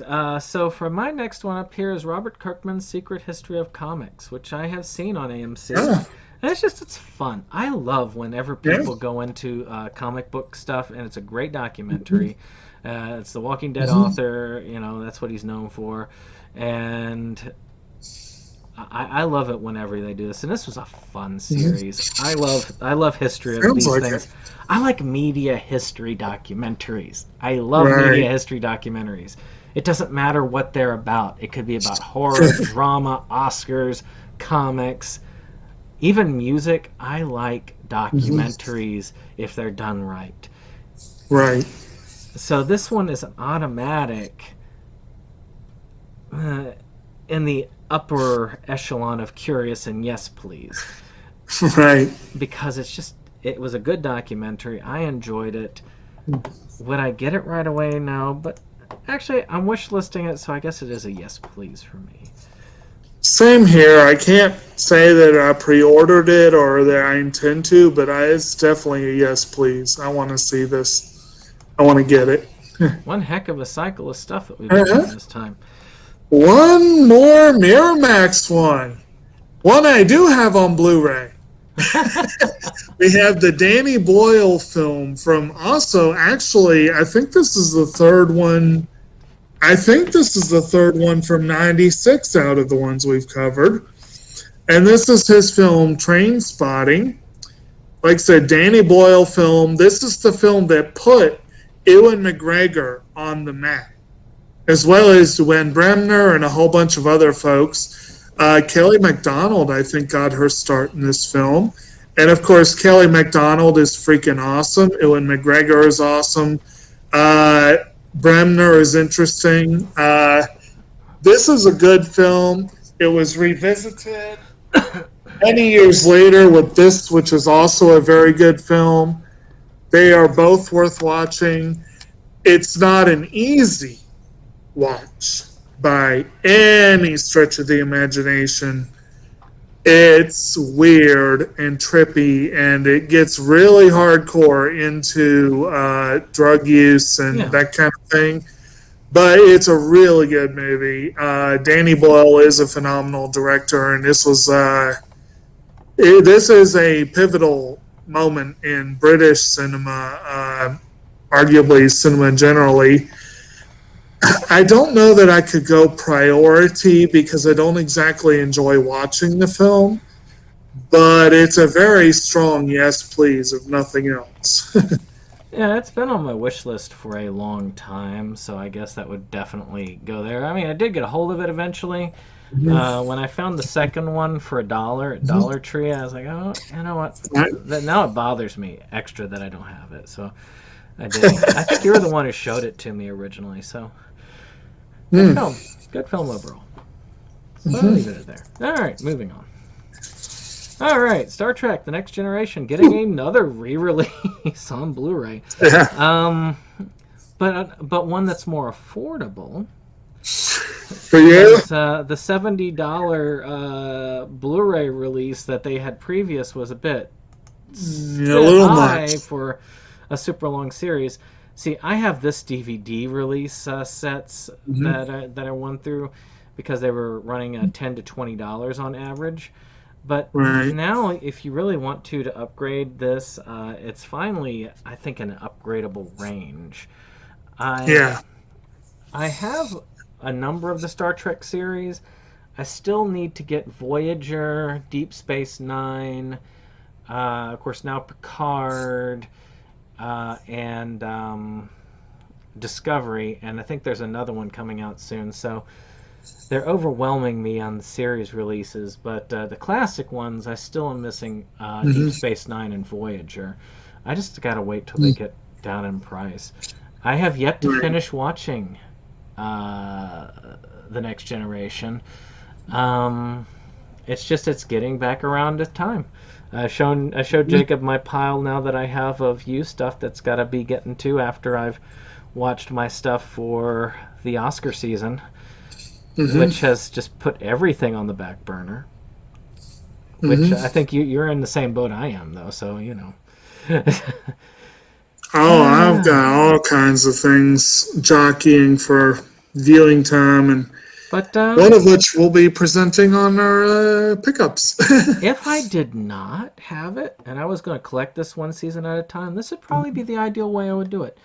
I would say that this should be a yes, please. I think anybody should have it. It's one of the best Star Trek series I've seen. I'm more of a fan of the original, but I do think that this one was better done. See, I have never been particularly well versed in Star Trek series. I've seen maybe 2 episodes of the original series. I actually grew up watching The Next Generation. I could not swear that I've seen anywhere close to the whole show. I've probably seen 2 seasons worth. And what was it, a 7-season run? Something like that? No, it's worth having the collection, though, most definitely. Oh, it is definitely worth having. It is a great show. It is a very fun show. And I did get that awesome pickup at the library where I got 5 seasons really, really, really cheap.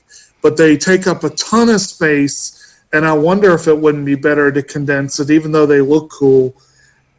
At the very least, this may be the way I end up getting season 6 and 7, and then maybe eventually slim it down. We'll see. But I do agree. This is an essential to have in the collection, and I will happily give it a yes, please. If I was made of money, it would be priority because I would be doing that, but I'm not. So. If I had lots of money at my disposal, yes. If it was just like I could throw it around, yeah, I would be like, oh, how's this coming out? And adding it. Yeah. Now this is one that begs for a complete series collection that is affordable. Yes. And if it gets one, I may go for that. But Star Trek: The Next Generation Blu-ray. I think there is a complete series, but I think it's there like are lots of them. Actually, that's not too bad. 117. It's like what? That's not too bad. How many seasons? Actually, that's on sale. Pretty decent sale price. How many seasons is that? I think it's 7. Let me see. Well, let's see here. I'm just trying to figure out because I know that it's got to be. But let's just say it's 7 seasons, and we'll just go with that. That's not bad. That's less than $20 a season for the Blu-ray. Yeah. That's not bad at all. Pretty cool, right there. Man, I don't have that kind of money right now, though. Well, that's like an upgrade right there. I just need to take a. Yeah. That's not terrible. Okay, that's what it looks like. That's the DVD release. Okay. That's the DVD release there. The Blu-ray release is probably a little bit slimmer. So, any case, it just looks like fun. Case, back to your Criterion area. Okay, yes, Criterion. And we have not 1, not 2, 3 coming out. Yeah, I know, it's crazy. And 2 of them are films by Ramin Barani. And this one is called Chop Shop, which is a film from 2007. Actually has a decent amount of material. It's based on an area called Willets Point in Queens, an industrial sliver of automotive repair shops that remains perpetually at risk of being redeveloped right off the map. And it's about a 12-year-old hustler and his sister, who's a little bit older, I guess. So one of those kind of scrappy underdog kind of stories, from what I understand. I have heard about this one, and I've heard good things. I've heard a lot more about the other one by this director we'll talk about in a minute. But it definitely sounds worth looking like it's worth looking at. Being a Criterion release that I have no objection to getting, it's automatically a yes, please for me. That doesn't mean I'll get it anytime soon, but I'm open to picking it up. I don't have the dedication that you do, so they kind of just go film per film. I'm probably going to go with Curious. I'm curious. Okay. Looks good. Looks fun. I still want them to do American Factory. Right. All right. Speaking of something that we just covered this on Inside Movies Galore. Yeah. Which you should check out. But nice looking release. Is getting a special release from Sentai. Now, normally I would jump on this right away, but I'm kind of waiting until the first sale after the Food Wars Premium Edition for Season 4 gets released. And then I'm probably going to just go ahead and grab both up at the same time. I want this because I've been sitting on the plain old freaking original. I've heard there's a new dub, so I also want to see that and hear that.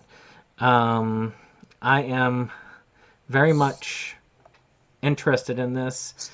It's not a particularly great movie. I'm not going to lie. It's not the best animated movie, but nostalgia value has me wanting to get up on this because it was one of the first anime movies I had seen. So, you never forget your first. Yeah. And this is just, to me, it's well worth getting a hold of. It may not be the greatest in the world, but darned if it's not a fun movie to watch. So to me, it is a priority. It will be mine. Oh, yes. And again, a nice looking release, too. Wherever it is. There it is. Yeah. It will be mine. Oh, yes.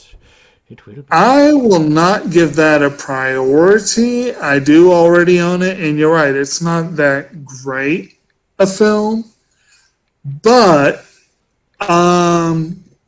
I do like my Sentai limited editions, even though this is a bare bones by their standards. It still looks like a nice little collection. I'll keep an eye on it. If it comes down to $12 to $15, you can bet your ass I'll pick it up. So I'll give it a yes, please. Okay. You said yes, please? Okay. Yeah, we'll go with that. Moving on. Next up, the other film from Ramin Barani is called Man Push Cart. And this one, like I said, I have heard about it on many a time. And it is one that I really do want to see. A modest miracle of 21st century neorealism. The acclaimed debut feature by Ramin Barani speaks quietly but profoundly to the experiences of those living on the margins of the American dream. Back in his home country of Pakistan, Ahmad was a famous rock star. Now a widower, separated from his son, and adrift in New York, he works long hours selling coffee and bagels from a midtown Manhattan food cart, engaged in a Sisyphean search for human connection and a sense of purpose that seems perpetually just out of reach. And it's apparently semi-documentary-ish. The main actor the character is based partially on his experiences. It's filmed from 2005. It does come with comes with a short film by the director, which is fun. And, a few bonus features. This is one that I am going to legitimately have as a yes, please, because I've been curious about it for some time. And I will probably prioritize this one for the July sale. There's a lot coming out between now and then, so that may or may not make the cut, but I'm thinking it's a solid yes, please. I will agree with you on that one. I've been curious about this even beforehand myself. I've heard of it, and it's going to be on my. If I get something, I will get something when the sale comes. Just depends on how much money I have available. We are really leaning hard into the yes pleases this week. That's It's good. nice. It's a strong week. We've only had 2 minutes so far. And I Right. don't know if we're going to get any more minutes. Actually, there might be one. In fact, I know there's going to be at least one. Oh, there's going to be one. Oh, yes. So we're going to go ahead and hit to that one now, which is Wrong Turn, The Foundation. Hell no. Before you go, hell no. I know you've been hearing about how they were going to remake Wrong Turn. Okay. This is a reimagining of it. Many people were disappointed because it wasn't as gory or nasty as the original series. So it went more on a kind of scary, traumatic horror bent than the hillbilly torture bent. I'm very interested in this film because I have the other Wrong Turn films and I want to see it. I am still very interested, even if it doesn't go along the same route as the original, because the original is a series that I'm iffy about for the most part. I like some films. I heavily dislike others. None of them beyond a meh, because, it would be, obviously it wouldn't be in my collection. Though if they were films that were released on their own in absence of the series, they would be hell no's. 6 being a good example. If Wrong Turn 6 was not a part of the Wrong Turn series, if it was his own thing, it would be a hell no for me. That's how much I dislike that movie.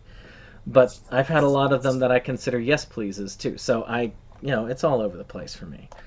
I'm very interested in this. I would probably say this one will be a yes please for me, just because I know I'm going to get it. It's going to happen. Matter of fact, I can't. I gotta double. You see, there's a problem when it comes to a series. I know I have to get this, and it's got to be in my collection, but I don't feel like I should put this as a priority. But if it's gonna go out, if it goes out of print, I gotta grab it before it would go out of print. I'm gonna hold on it. I'm not gonna get it right away, but I've got this on a list to watch because I have to get a hold of this because I don't want it going away. So Okay. So I guess it's gonna be a priority. Low priority. So before we proceed, who's releasing this? Who is releasing this?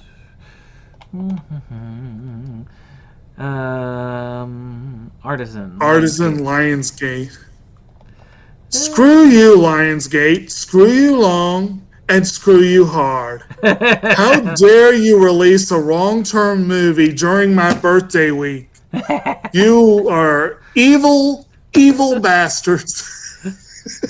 Is this? Are you saying that we need to watch this on your birthday? No. Alright. It may be a remake. It may be a reimagining. But there are a few movies I've ever seen that I hated more than Wrong Turn. So this is a hell no on principle. So the medium between hell no and priority, which is a fun thing when we get this thing here.